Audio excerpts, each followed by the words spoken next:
Hey everyone, Starknight here. For today's video, we're gonna be drawing Jake from ENHYPEN. Lately, I've been having a little bit of a bias crisis. You know those things where if you go to the concert, you have this one bias, and after that, you have like a new one. And I'm struggling with that right now. It's so delayed. Like it's been a month since the concert, and I can't believe I'm still experiencing this. So first here, like what I do with all of my drawings, I first start with the overall sketch. So for Jake's concept today, I want to do something hot and cute. So we're gonna be doing two pieces for today. I think one of the hard part for this piece is the hair. Since it's not your ordinary styled hair, it will look really messy since the hand will be pulling up the hair.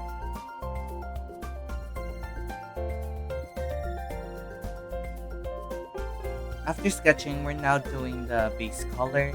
I first started with the skin of the character. Then I also started working on with shading the shadows. I didn't really have a hard time for this part since I have a clear vision on where I want to put the shadows.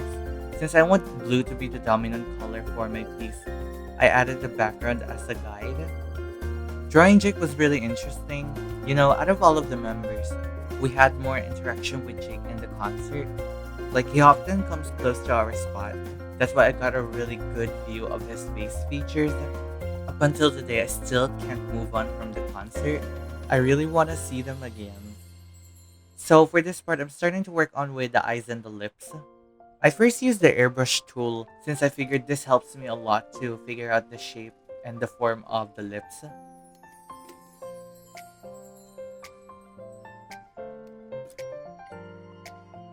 Then here, I'm starting to refine the eyes and add some highlights. For Jake's outfit, I decided to do the color red one, the one where they body roll. So I'm adding here the shading and the highlight. It's really important to keep in mind how the clothes is being affected by the character's pose and also the material of the clothing. Then after doing his top, we're starting to work on with his hair. For this part, I used the flat brush to do the messy part. I'm just capturing the overall shape of the hair.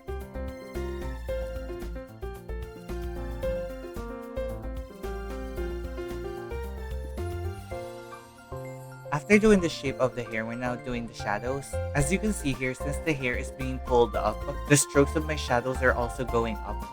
Then I also added these purple lightings for the mood of the piece. I didn't really expect Jake to become my bias wrecker. I really thought it would be Sunghoon after the concert, but I don't know, I just fell in love with Jake.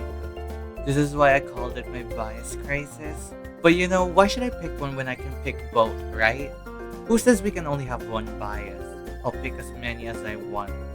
Anyways, back to the drawing. So here, I'm just shading the clothing. Since the cloth is being lifted up by the arms, I have to keep this in mind when I'm doing the strokes for the shadows. Now we're just doing some final touches for the details.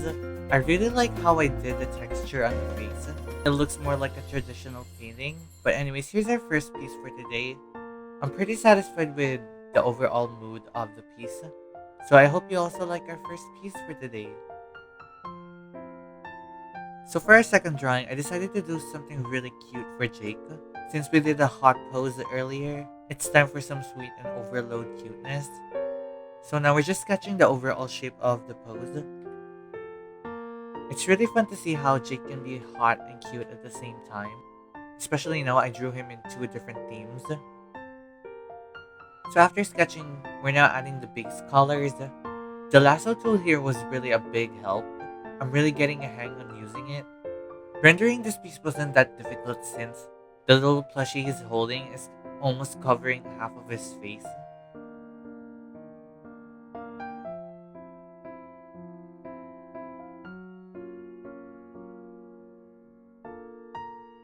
Now we're putting the base color for this black cat plushie.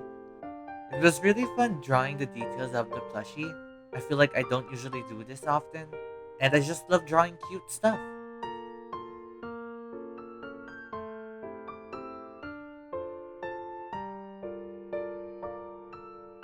Now we're starting to render the lips. You know, while I was drawing this, I randomly realized that my process of making each different parts of the anatomy is so different compared to before. I remember back then I struggled so much drawing eyes in different views, and especially hands. I'm just really grateful of how I developed my style. This is when I start to see that drawing every day actually pays off. As much as we learn a lot of knowledge every day, it's still different if we apply it and build experience. And with those experience, you will learn different techniques. Now we're starting to draw the hair. For this part, since there's not really an emotion for the hair, it was really easy.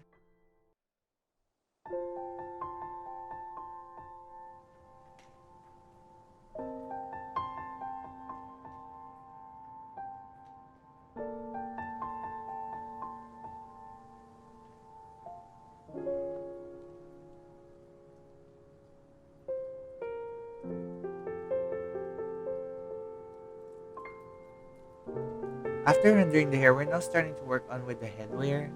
I really like the cute headband Jake was wearing in the reference, so I decided to also do that. This makes him look like a really cute puppy and I really like it. Rendering the pom-poms on his head was really fun. It's not all the time I do furry details.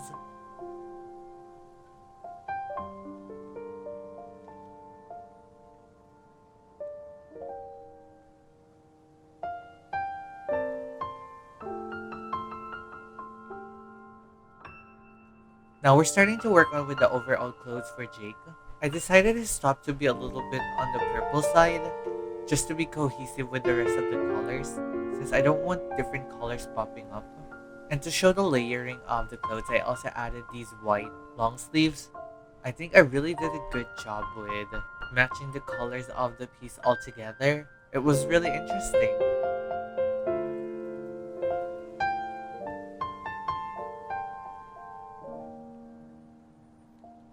Overall, I had a lot of fun drawing Jake in different themes. It was really interesting doing him in a hot pose and in a cutie pose. We are drawing near the end, everyone. Thank you so much for watching. I hope you were able to relax and learn something in this video. Ladies and gentlemen, are you ready?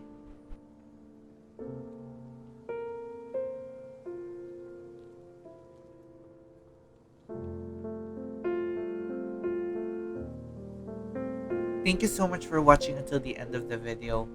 I hope you like our Jake drawings for today. I had a lot of fun drawing both pieces. And yeah, I'll keep suffering from my bias crisis. For more content like this, don't forget to leave a thumbs up and subscribe if you haven't already. Feel free to comment what you want to see next, and I'll see you next time. Bye!